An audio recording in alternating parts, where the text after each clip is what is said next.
É isso mesmo, pessoal, feriadão, né? Todo mundo em casa aproveitando, descansando. Nós vimos que algumas pessoas trabalharam.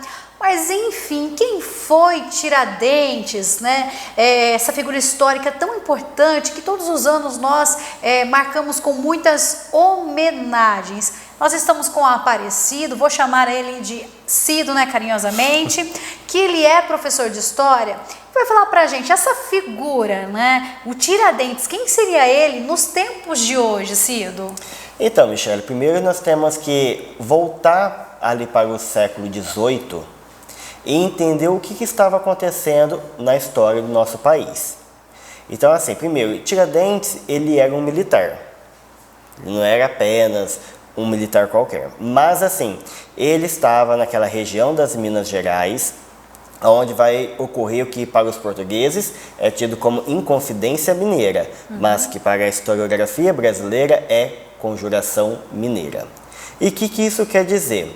Insatisfeito com o excesso de cobrança dos impostos extraídos do ouro, que era o quinto, e depois a derrama, Tiradentes e a elite local daquela época acaba se reunindo secretamente, até porque isso não podia, jamais que você poderia, digamos, confabular contra a coroa portuguesa.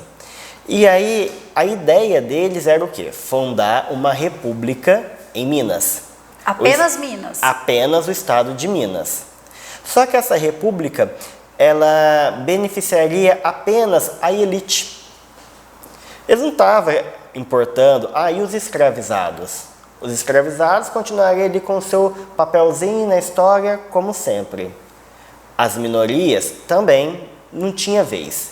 E aí, essa questão da Inconfidência era para ocorrer no dia que ia ocorrer a cobrança da derrama. Ou seja, se você não produziu os quilos suficientes de ouro do ano, os seus bens seriam bloqueados e faria parte, então, da coroa portuguesa. Seria como uma penhora. Exato. Mas uma penhora que não teria volta, né? Perdeu. E dessa forma, alguns que se dizia aliados de Tiradentes, acabou traindo.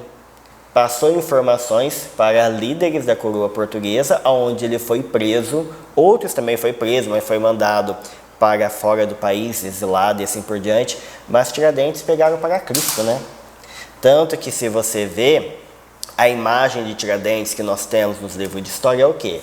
Aquela pessoa barbuda, cabeludo, branco, olho claro, uma representação de um Cristo.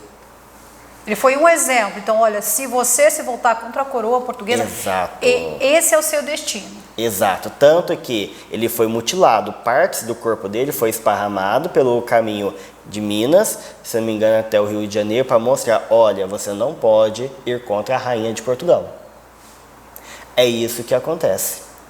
E aí, a própria história no pós-império, quando vai começar a formação da República, vai pegar esse personagem que até então estava esquecido e vai colocar ele como herói nacional, dizendo assim, olha, tá vendo? Muito antes que ocorresse a República, já tínhamos pessoas que defendiam ela.